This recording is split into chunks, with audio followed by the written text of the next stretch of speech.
Hi everyone, and welcome to the Author's Journey. My name is Mony Dojeiji and I'm your host. And I'm delighted to bring to you stories of authors and writers here in Ottawa, starting today with a pretty prolific author here in the community. His name is Jamieson Wolf. And Jamieson, thank you so much for coming on the show. Thank you for having me. Well, it's a delight to have you here. I have a couple of your books here on the table. And the show is really, as I mentioned, about getting to know you as an author, getting to know your writing journey and how it is that you became a writer. So do you want to tell me how you got started as a writer? Well, I started when I was very young. My mother said she remembers me writing ever since I was a child. Yeah. So I was always jotting things down. But professionally, I think it was around 19. I was 19 years old, okay. And I started writing because of Harry Potter. I was driven to write Harry Potter fan fiction. Okay. And I wrote 2 of them, and it was fun. It was entertaining. And explain what that means to me. What do you mean by writing for fan fiction? Like, who do you write for? Oh, well, you're writing for people that read stories set in the fandom. Okay. So you have to set your stories within the constraints of the world that's already established. And you know, it was fun, Yeah. but I wanted to write my own stories after that. So I just continued. So is this something, did you go to school? Did you take any courses? How did you actually start to write? Well, I took a few writing workshops just because the bug was always there. You know, I was always writing something. But I've never actually went to school for it. It was just, you know, a passion. Okay, and so from that, where did you start? Like, tell me, did you start writing fiction? Did you start writing nonfiction? Where is it that you went to kind of start to write? Well, I started with a young adult novel. A young adult, okay. Yeah, sort of fantasy, and then I moved into romance novels, and so that was quite fun. Okay. Romance is always good. Everybody wants a good love story. I mean, I'm a romantic at heart, okay. Right? So, you know, I wrote about men trying to find the love they wanted, yes. You know, or the love they deserved, and just, you know, wrote it from the heart. Wrote it from the heart. I love that, and I'm sure love stories have a wide appeal. It's an appeal that I'm sure everybody's looking for love, right? Everyone wants to find that individual that they feel is going to make them happy. Well, or that completes them. That completes them. Yeah. Okay. Was your journey about that, do you think? Or was it more about trying to find love first, love for self first? Well, I mean, oddly enough, when I started with the romances, I was, yes. You know, living in a marriage that was not very romantic, to put it mildly. And so I was writing about the love that I wanted. Okay. You know, writing about, you know, finding love in the most unexpected way and how healing love could be. How healing love can be. Yeah. Interesting. So did you find the healing through your writing? Was writing something that helped you to kind of come to terms with your relationships or where you were in your life and what you wanted to do with it? Indeed. At least, well, it helped with the love aspect at the time. Yeah. But then, you know, I moved into poems after. Okay. And, you know, just tried to find my voice. If that makes sense. It does make sense, actually, and I think that's probably one of the key elements in a writer's journey, truly, is trying to figure out your voice and what it is that you wish to express and what is that authentic voice in you and that message in you that wants to get out. Yeah. Indeed. How did you find that? Because that's that in itself is a long road for many. Because I think we all have the authors that we love, the idols that, you know, we want to be like. But how did you go about trying to find your own voice as a writer? It was a long road. I mean, I really had no idea what I was doing. Yeah. Had no idea what I was doing was any good. If anybody would actually read it. Yeah. In the end, you know, to continue, I just decided to write for myself, and you know, so I started for the romances, submitting them to publishers and seeing what people said, what people thought, and I thought, well, okay, if publishers don't like it, I'm still going to write. I'm going to write for me. And I think that's an important point that you bring up as well, because there's the temptation to just give up. Yeah. To just give up because a publisher said no. Yeah. Yeah. And it's always, you know, writers are very, well, anything creative, but especially writers, we're a very sensitive folk. We put I mean, I put so much of myself into my novels, my stories, my poems, everything I write. You know, there are bits of me in everything. So to have someone say, oh, no, it's no good, you know, it's a little crushing. So you have to develop a thick skin and just keep trying. Just keep writing. Keep writing.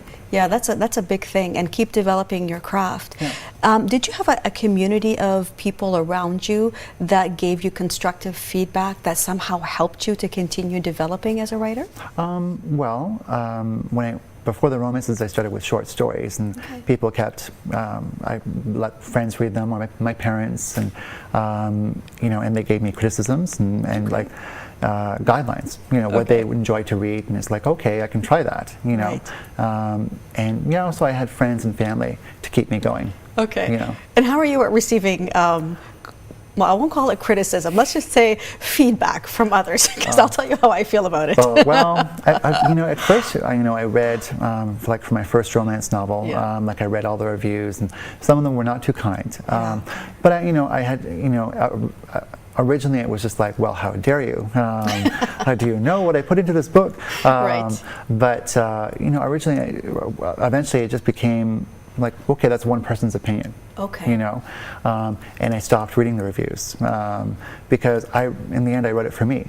You know, so should other people's opinions matter? Yes. Did they buy the book? I hope so. Okay. But yeah, I just kind of turn a blind eye. You know, that's very important, because once you put your work out there, you're in a way exposing yourself, right? And you're completely vulnerable to the ideas and to the opinions of so many people. Well, and my books aren't going to click with everybody. Sure. You know, not everybody's going to love them. I do have readers that, you know, really love my books and everything I've written, but there are the few that are like, don't like this, but it's not for everybody. Yeah. And how is it that, like, do you belong to any writing specific groups, like groups that are also associations of writers or anything like that, that will give you feedback on your writing, how to improve the writing as a craft, I guess I'm talking about? Well, no, actually I don't. Okay. I should. I know several people, they really love that. And, but I find for myself, like my writing is a solitary thing, you know. Okay. So Interesting. I have my office with my salt lamp, my incense, my Buddha, and I just, you know, it's my Zen. I love that. So writing for you is your Zen. Yeah. So it's how would you describe then the writing process for you? So you said you have a desk, right? And you have the Buddha, you have your incense, and you have those articles that kind of get you inspired. Yeah. Okay. So what else do you have in your environment that gets you inspired? Well, my office is filled with books, you know. So, I mean, it's always words, right? I come back to the words. So I'll read something, or I'll see something online, for instance, and something clicks. I get an idea for a story, or a poem, or a novel. Yeah. You know, it's funny because a lot of authors, you have this kind of cliche image of these authors at cafes or walking the streets and just simply observing what's happening around them and using kind of conversations that they overhear as inspiration. Yeah. Is this something that you resonate with? Yeah, actually, it's how my poem started. Yes. Because, well, the first book is called, you know, Talking to the Sky, and all the poems involved conversation in some way, or talking. And, you know, so I would write conversations I've had or things I've heard, and it always ends up in a story somewhere. That's great.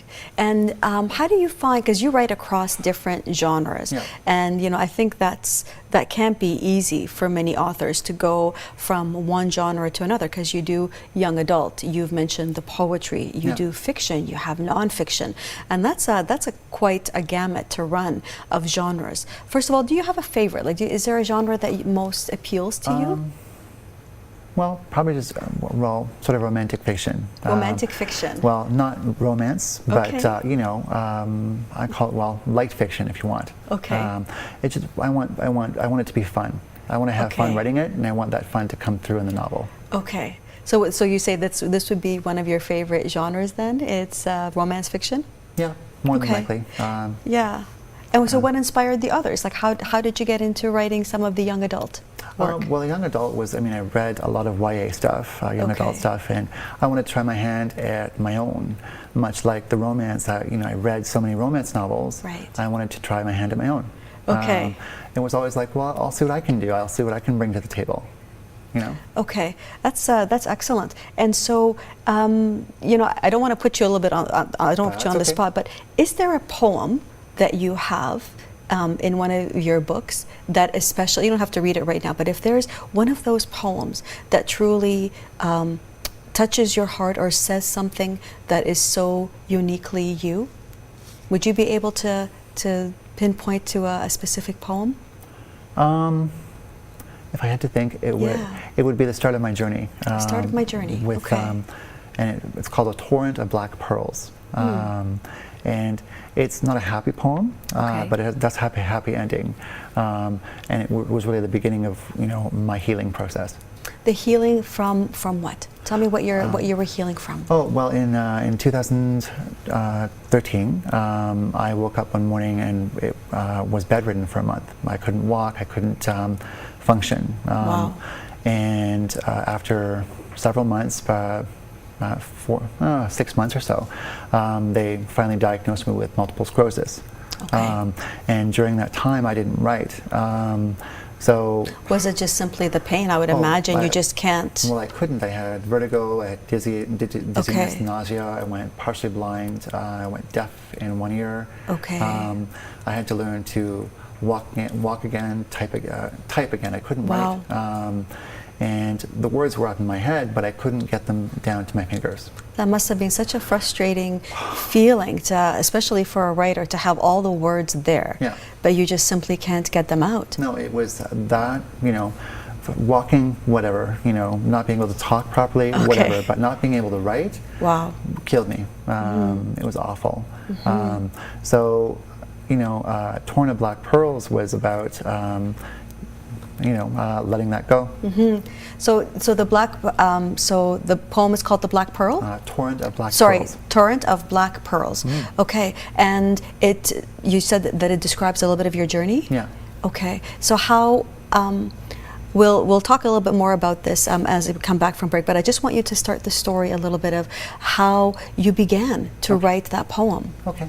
How did you begin to write that poem for me? Well, just by piece by piece. Piece by piece. Because at the time I couldn't really write very well. I couldn't type, so I had to type out 5 words at a time. 5 words at a time. Yeah, whereas before I used to write like 28,000 words in a weekend. Yes. I had to write slowly and then piece all those words together as a poem. Wow. So one poem would have taken me like a week. A poem a week. Wow, it'll take you a week as opposed to, let's say, maybe a couple of hours to pull it out. Is that right? Exactly. Yeah. I really want to continue speaking about how you've overcome these challenges, and we'll do that. We have to take a quick break. Please stay tuned when we come back to the author's journey.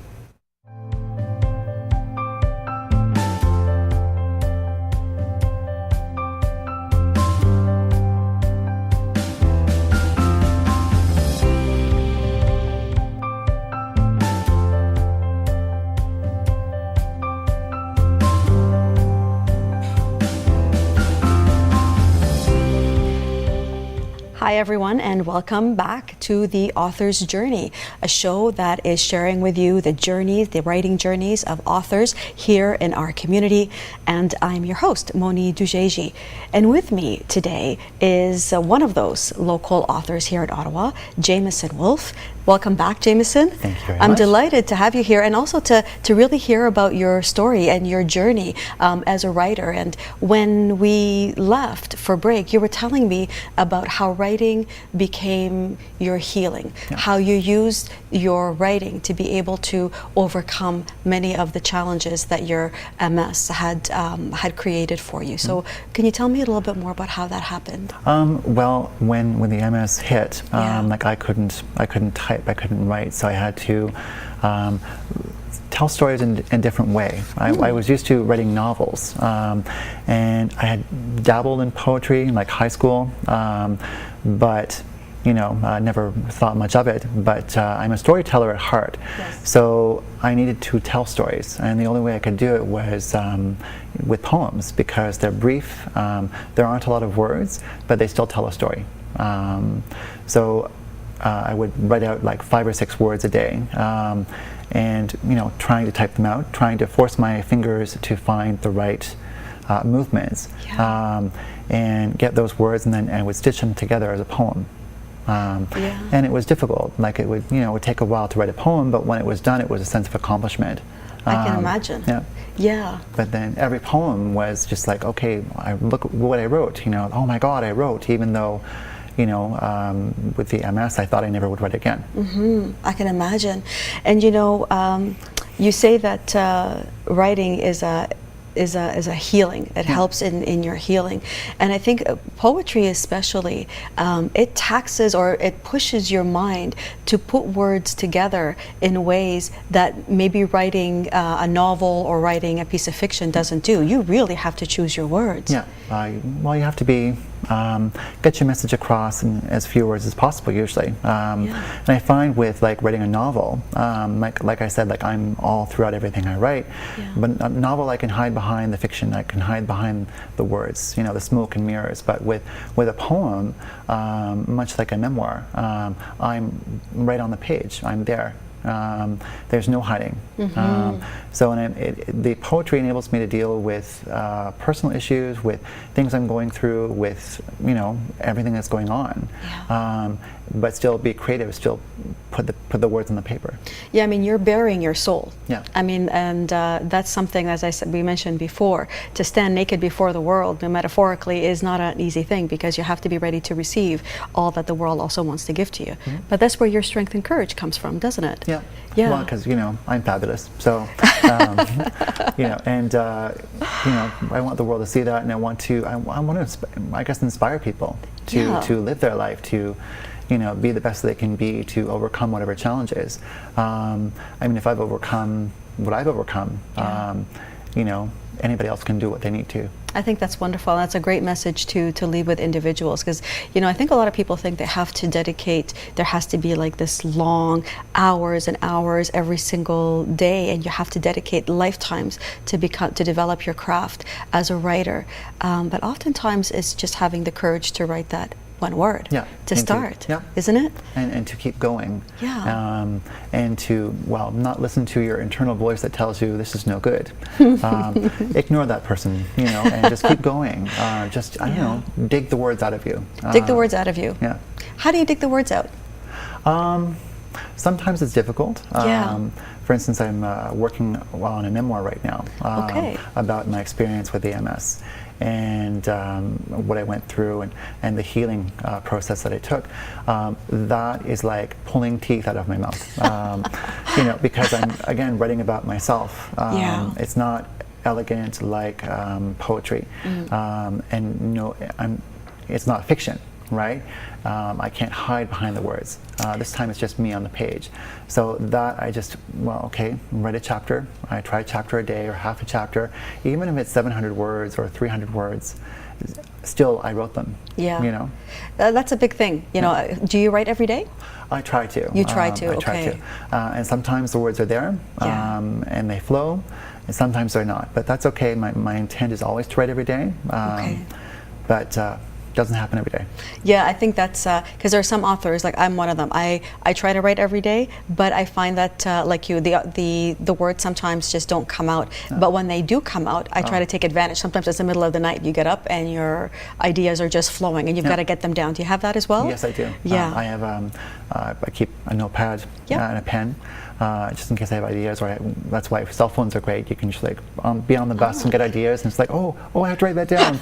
So. Exactly. Okay. Well, tell me about your latest work. We've talked a little bit. You've got poetry, young adult, but you just released a new novel, haven't you? Yes, I have. Okay. So tell me about what's it called? It's called Lust and Lemonade. Ooh, that's a very intriguing name. Kind of cheeky. Kind of cheeky. But it's through Renaissance Press. And, it's a novel about a group of GLBTQ friends that are looking to find love in the modern world, and all the troubles and trivialities that entails. Okay, so tell me about the main characters. I know I've read a little bit through the book. What are the main characters for you? Well, there's Blaine, who Yes. just wants to find love. Okay. He's just the everyday man.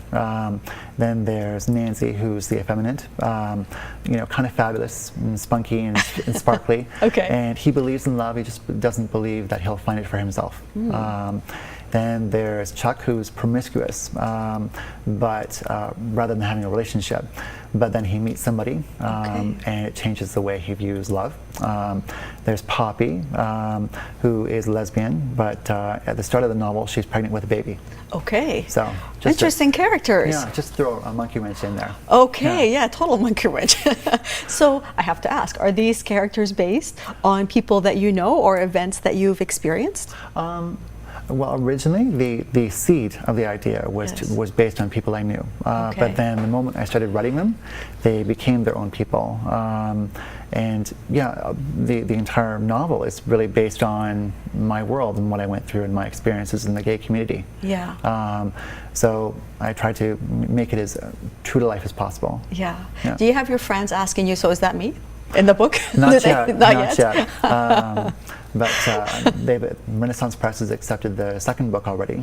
So this is the first of a series? Yes, it is. Oh, fantastic. Yeah. Okay. So Lust and Lemonade is the first book, and then Life and Lemonade is the second. Oh, so it's the Lemonade series. Yes. So I don't know, they might recognize themselves coming up. I don't know. We'll see. We'll have to see, eh? Okay. So this was a book that you mentioned, Renaissance Press. So is this your publisher? Is this a local publisher? Yeah, Ottawa-based. Okay. They publish authors from Ottawa-Gatineau. All right. So. And how did you find the process of working with a publisher? Were your other books also published by a publisher? My romances were, the romance novels, but then my poetry books were not. Those I published myself. Okay. But yeah, with Renaissance Press is awesome. They are lovely. It's like a family. Okay. I went to a Christmas party and it was like a family reunion. It was like, oh God, I love you all. The whole process was amazing, from the editing, from the to the cover design, to anything dealing with them. It's just been joyous. And so, are they the ones that decided on the cover? Yep. Okay. Well, actually, we worked, Kevo and I worked on the cover together. She said, well, these are my ideas. What do you think? And so I had say in everything that got done. Because a lot of times working with a graphic design artist and the cover artist, there is you have to build a relationship with them so that they understand your work, and the cover needs to reflect what's going on in the story. And, it helps that the entire team had read my novel, so she knew sort of what she wanted, and when she came up with the cover with all of them sitting around the table, like, that's the heart of the novel. Periodically throughout the book, Blaine is at his grandmother's Nan, having pink lemonade, usually with a little something else added in, but, sugar, right? Oh yes, sugar. But no, and so that's the heart of the novel. To have that represented on the front of the book, it was wonderful. Yeah, I meant to ask you earlier, who's your favorite character in Lust and Lemonade? God, if I had to pick one. I would say Blaine. Blaine, because? Well, Blaine and Nancy goes between the two. Okay. Blaine, because I think he's most like me. If I had to choose one that represented myself, but then Nancy, because he says everything I wish I'd said. Don't we all wish we had a Nancy to say the things that we in the moment, right? That you wish you would have said. And it's like, and you always think of it after. It's like, oh, I should have said that. Right. And, darn it. And no, but he always says it in the moment. That's great. So. That's wonderful. You have such a lovely selection of material and books to choose from. What is it that you want readers to get out of reading all of your books? I want them to see, writing can be a journey. Writing can reflect a person's life, that they can connect with something I've written and receive inspiration or motivation from something I've written. Yeah. More than that, I just want people to know that, writing is a passion, but it's also a calling. You know? A calling, Yeah. okay. Do you think it's a practice as well? Something that you can develop? Very much so. My writing is 10 times better, a million times better than it was, you know, when I was 19 when I started. But the great thing about writing is you can never stop learning. You can never, you know, never not refine your craft. Right. Yeah. Exactly. And I think so long as you remain loyal to your voice, there will always be, you know, ways to get the word on paper. Yeah, indeed. You know, I really believe that our words have power. And the words that we put out into the world have the power to transform the world and to bring healing and to bring inspiration. I really do. What ideas do you want to leave with your words? What ideas? Just to find your joy. That at the moment it seems the darkest. There's light, and there's always joy if you choose it. If you choose joy, there's always joy. And where do you find your joy? I don't know. In my sparkles. In your sparkles, I love it. No, I find it in. Well, we all sparkle, don't we, in our own way? Yeah, that's a given. But we find it in. Well, I find it in my writing, in my friends, in my family, in my husband. Yes. Yeah. And you're newly married. I wanted to mention that. Congratulations. Thank you very much. I'm newlywed. Yes. And it's been magical and beautiful. And Michael's been an inspiration to me. Yeah. To to live a better life, to realize how strong I am, and to go forward with a smile on my face, and a light in my heart. I love that. Well, I thank you so much for coming in and sharing your story with me, Jamieson. Thank you very I'm much. sure that you've inspired so many people. I hope so. Thank you. Thank you. And thank you all for tuning in to this episode of The Author's Journey, and we'll see you the next time.